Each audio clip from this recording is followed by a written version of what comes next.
choléra, pneumonie, légionellose, méningite, gonorrhée. Eh non, pas de Covid-19 pour une fois. Non, ces maladies, elles ne sont pas causées par un virus comme le coronavirus, mais plutôt par des bactéries. Des bactéries qui n'ont d'ailleurs rien à voir entre elles. En fait, d'un point de vue génétique, nous, les hommes, sommes plus proches d'une mouche que ces bactéries entre elles. Mais malgré ces différences énormes, ces pathogènes, ils partagent tous une caractéristique rare qui est très, très intéressante. C'est ce qu'on appelle la compétence naturelle. Je vous explique. Imaginez que les bactéries ont des bras. Ces bras, qu'on appelle des pili, leur servent habituellement à s'accrocher aux surfaces, comme sur votre peau ou même sur votre langue. Eh bien, chez les bactéries naturellement compétentes, ces bras ont une fonction supplémentaire. Ils sont capables d'attraper de l'ADN de leur environnement et ensuite de faire rentrer cet ADN à l'intérieur de la bactérie. Et de l'ADN, il y en a partout. Il y en a partout parce qu'il est relâché en continu par d'autres cellules, d'autres bactéries qui meurent à proximité. Mais à quoi ça sert de manger de l'ADN ?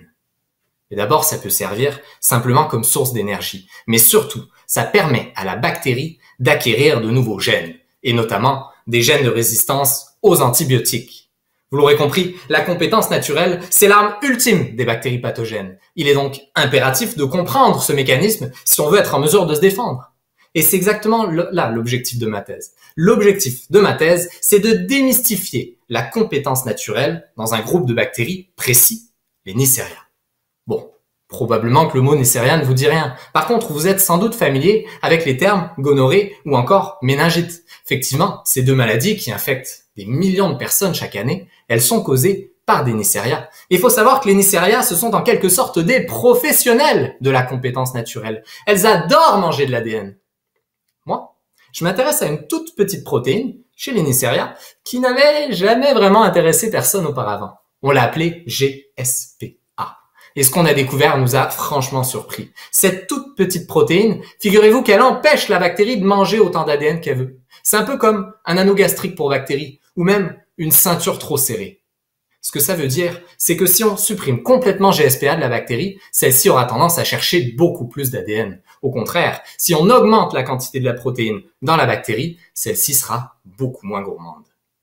Pour résumer, l'objectif de mon doctorat, c'est de comprendre comment certaines bactéries, les Neisseria, font pour absorber de l'ADN de leur environnement. Et à quoi ça sert de savoir ça, concrètement? Plutôt que de chercher sans cesse de nouveaux antibiotiques, pourquoi ne pas régler le problème directement à sa source?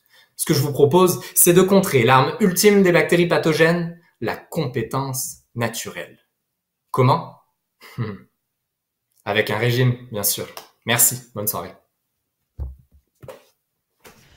Oui, tout un régime quand même. Merci beaucoup, Martin.